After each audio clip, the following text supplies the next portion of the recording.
Hello, everybody. Here you go. It's Damon again with WrestleMania 22. I will rebook it in 2 nights. Before we go, I want to say the actual card was actually underrated. Foley and Edge was a very good match that stole this show. Shawn versus McMahon was basically a match that was basically a punching bag match, which I felt like Shawn Michaels would have one of his lowest rated match of all time, and it kind of is. But it's still like a four-star match, and I didn't expect that with Shawn Michaels with Mr. McMahon. Taker versus Mark Henry in a casket match was a good one-spot match. The tombstone, the dive and the tombstone and Henry were hell of a lot impressive. How about basically the Money in the Bank match? I think might have been my second or third favorite Money in the Bank match of all time. I don't think the ones on the Money in the Bank match, the Money in the Bank matches on the Money in the Bank pay-per-view do not match up to me as the intensity, the urgency, and the magnificence of the Money in the Bank match at WrestleMania. See, it seems more prestigious at WrestleMania than it is on the actual Money in the Bank pay-per-view. Uh, Benoit versus JBL was kind of fun, underrated match. Ray had a great moment there. Cena Triple H was kind of eh. But it's like overall was a very good WrestleMania looking back, and a great Hall of Fame class. And the Hall of Fame class, I would keep it as it is. The headliner would be Bret Hart, but Bret Hart would actually show up in person. I would have him basically show up in person. Eddie Guerrero, due to what happened, of course, will be inducted, as well as Tony Atlas, Sensational Sherry, Mean Gene Okerlund, of course, the Blackjacks, William Perry, and Vern Gagne. All of them will be Hall of Fame. I would have Hercules Hernandez. The guy was from WrestleMania 2 to WrestleMania 7, was very underrated as a wrestler, and was kind of seen for a while as a third mega power. For at least 18, sorry, from 88 to 89 was kind of like seen as the quiet but third mega power. So why not? And I've added also Aku. So yeah. And if I didn't say it already, William the Refrigerator Perry will be also in the Celebrity Hall of Fame, but that's fine. He was in real life. He is too here. So I will start off with a 22-man battle royal, and the winner will be added to the U.S. title match the very next night, and the winner will be William Regal. Why not? I mean, I was struggling maybe putting Animal because it's basically Chicago, and then I decided like I like Animal, but him in a singles match do not mix. He be the very last person eliminated, but that's it. It doesn't count really as a loss. It just means he didn't win the battle royal. Then in the first singles match of the night for the cruiserweight title, I would have Gregory Helms take on a mystery opponent. And that mystery opponent could be somebody basically fresh up from TNA. Okay, even from Japan. You could have Justin Thunder Liger or something like this as the opponent. But Gregory Helms will win narrowly.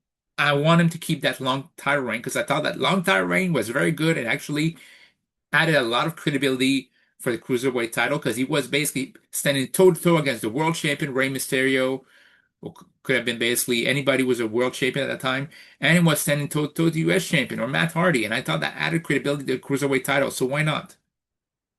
In the third match of the night, you have, as in real life, the world tag titles, Kane and Big Show taking on Carlito and Chris Masters.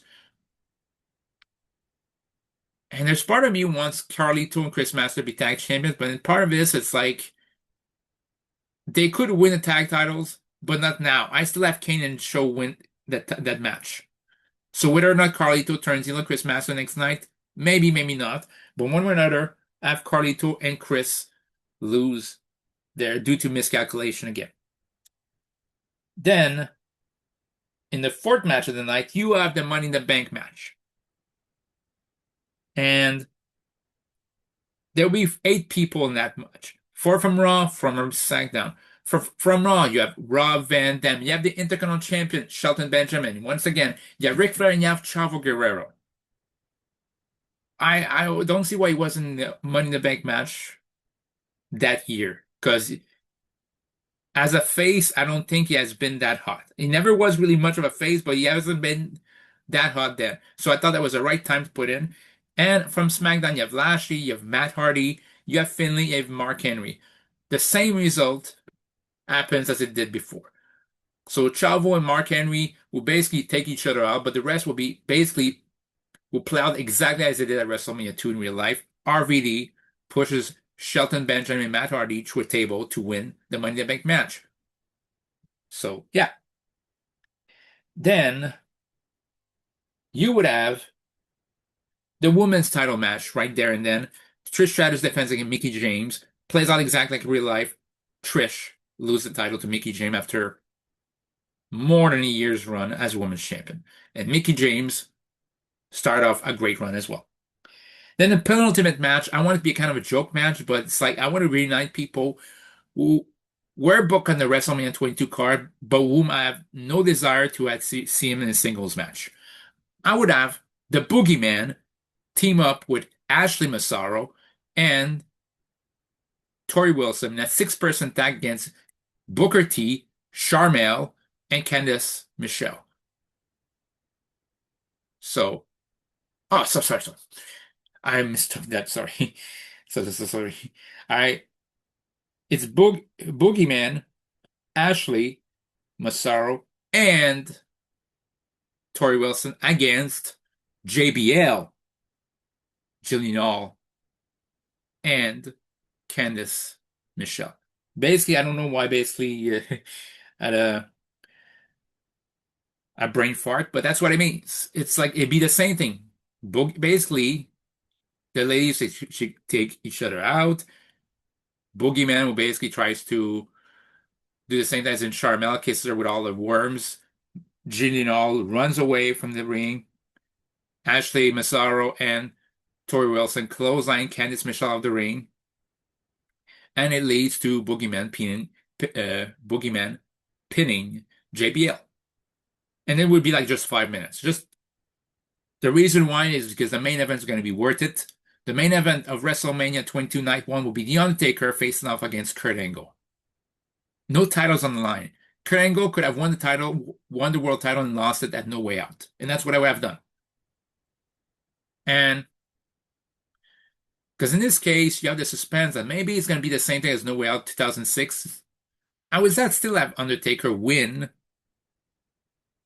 but I would have it the closest that he's ever went to the closest to losing, because it will be the ankle lock. It will actually sell. It will actually sell the ankle and the ankle lock. And I remember that at No Way Out 2006, he won by pinfall with The Undertaker, but he didn't beat The Undertaker via angle slam. It was fair and square, and it wasn't by finisher. And there's part of me who feels like Undertaker should win the same way here. What if basically, since Angle was the wrestling machine, Undertaker is a phenom, what if The Undertaker won, but not with the tombstone, not with the last right? He just basically happened to counter basically the ankle lock or any move. We can counter basically the angle slam into a pinning combination, like something you never seen. Undertaker wins, but by this barely. He didn't basically, he outmaneuvers Angle. He beats him decisively. There's no controversy about that, but he doesn't beat him with a tombstone. And I thought that would be very, very, very good. And both of them could hug after the match, like good sportsmanship. And that's how night 1 of WrestleMania 22 could end. Night 1 of WrestleMania 22 ends there. Night 2 of WrestleMania 22 debuts with the WWE Tag Team titles. I thought it was stupid that WWE Tag titles were not even featured at WrestleMania 22. Well, they will be there. Eminem, John Morrison, Jordan Knights then, and Joey Mercury with Melina team up to take on the Mexico and Psychosis and Super Crazy and Paul London and Brian Kendrick. And I thought Super Crazy deserved a tag title reign. And Paul London and Brian Kendrick a great tag title reign as well. So I'm thinking, I'm not sure. Either have the Mexico or Londrick, as they were called then, win the tag titles, but Eminem would lose the tag titles then and there. Then, in a follow-up of the night before, for the United States title, you have Chris Benoit defend the United States title against Booker T against the winner of the night before's U.S. title match, William Regal. Booker T already held the U.S. title there, so why not have William Regal win and basically set up like the winner of the battle royal each year, every time that it's on, actually could win a title. You wind up not really being booked for a singles match at WrestleMania. You participate in the battle royal, and you could actually end up leaving WrestleMania with a title belt. Why not?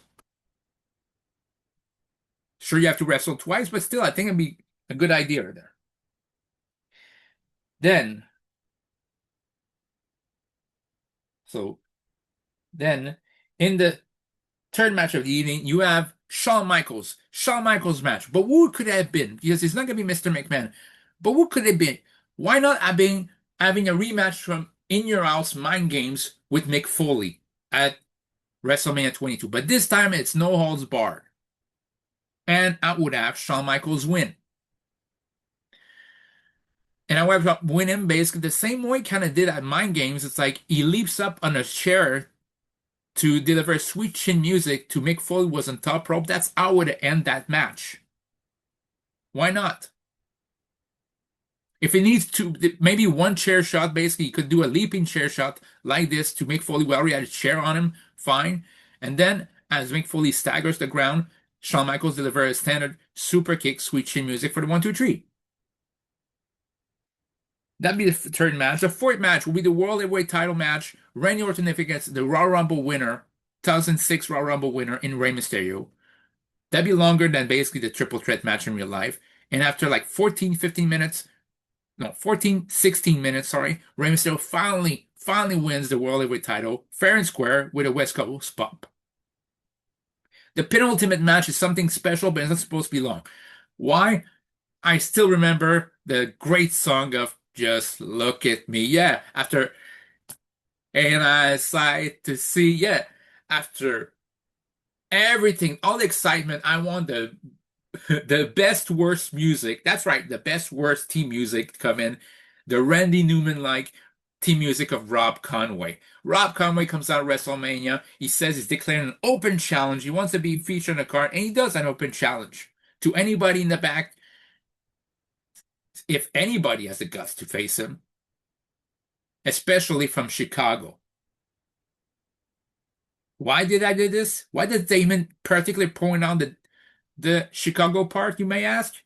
Of course, because this is where some Chicago resident could come in. So maybe a little of a monster. Maybe, let's say, a Punk from Chicago would answer that call. That's right, CM Punk would debut at WrestleMania 22 in his hometown against Rob Conway. And this wouldn't be a squash, it'd be like 8 minutes. But CM Punk wins after the Anaconda Vice, and Rob Conway taps out. Setting up CM Punk to be a big deal and the straight edge superstar to be a big deal in ECW before he gets there. That's what I would do. And in the main event of WrestleMania Night 2, you would have John Cena defend the title against Triple H and against Edge. Like basically a backlash match, but I thought that John Cena winning the title back from Edge at the Royal Rumble 2006 and only leaving like 1 or 2, 3 weeks reign for Edge was kind of bogus. You know, I don't care if the title will be potatoed. I feel like it'd be a great opportunity for Edge to win the title at WrestleMania. He never won. Edge never won a title, a main title, a WB or World Heavyweight title WrestleMania, and we'll rectify it here because there might be another opportunity, another WrestleMania down the line, but not the WWE title. Never wrestle for the WWE title WrestleMania. I rectify it here. Edge finish or leaves WrestleMania with the WWE title. So that basically I could lead up to one night stand could be Edge, a hated heel against RVD, the beloved face. Because Edge, RVD versus Cena was good, and I love how it ended. RVD did not cheat, but I kind of dislike the fact that he took interference from Edge for RVD to get his only WB title. I want RVD's win to be, if he has to use Extreme Rules, fine, but still on his own. And that's why to get to it. Anyway, Cena can win the title back at Unforgiven this same year. Who cares? He's gonna still have that long ass title reign, so that's fine. But this is how I would end it. So let me know how you think about my rebooking of WrestleMania 22, and I'll catch you guys later.